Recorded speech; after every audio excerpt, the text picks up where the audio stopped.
मी शुभम पवार. मित्रांनो, लाडक्या बहिणींसाठी आनंदाची बातमी आहे. फेब्रुवारी व मार्च महिन्याचा जो काही हप्ता आहे, म्हणजे दोन्ही हप्ते आता महिलांच्या बँक खात्यामध्ये जमा झालेले आहेत.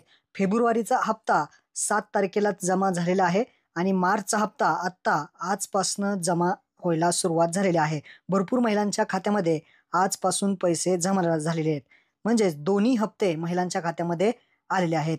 त्यांनी अगोदर सांगितलं होतं, की मुख्यमंत्री माझी लाडकी बहीण योजनेच्या महिला दिनाच्या पूर्वसंध्येला पैसे मिळतील, परंतु 7 मार्चला पहिला हप्ता देण्यात आला. पैसे देण्यात आलेले आहेत. पहिला हप्ता 7 मार्च रोजी आलेला आहे आणि दुसरा हप्ता आज, मार्चचा हप्ता आज तुम्हाला पडलेला असेल. ज्यांना पडलेला आहे त्यांनी आपल्या कमेंट बॉक्समध्ये सांगा, की आपल्याला हप्ता आलेला आहे का नाही.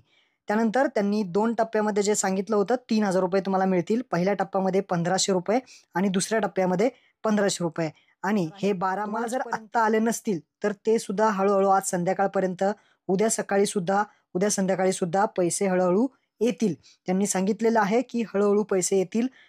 2.5 कोटी महिलांना एकदम पैसे द्यायचे आहेत. त्यामुळे हळूहळू पैसे येतील. आले नसतील तर काही दिवसात तुमचे पैसे तुम्हाला मिळतील. आता जो काही अर्थसंकल्प सादर झालेला आहे, ज्यामध्ये 36,000 कोटींची जी काही तरतूद आहे, ही मुख्यमंत्री माझी लाडकी बहीण योजनेसाठी करण्यात आलेली आहे. म्हणजे येणारे हप्ते सुद्धा या वार्षिक अर्थसंकल्पामध्ये सुद्धा आपल्याला आता या 2025 मध्ये सुद्धा वेळोवेळी मिळणार आहे. अपडेटसाठी आपल्या चॅनलला सबस्क्राईब करून ठेवा. लाडकी बहीण योजनेअंतर्गत येणारे अपडेट्स इथून पुढे सुद्धा तुम्हाला वेळोवेळी भेटत राहतील. महत्त्वपूर्ण हा व्हिडिओ होता. आपल्या मित्रांना नक्की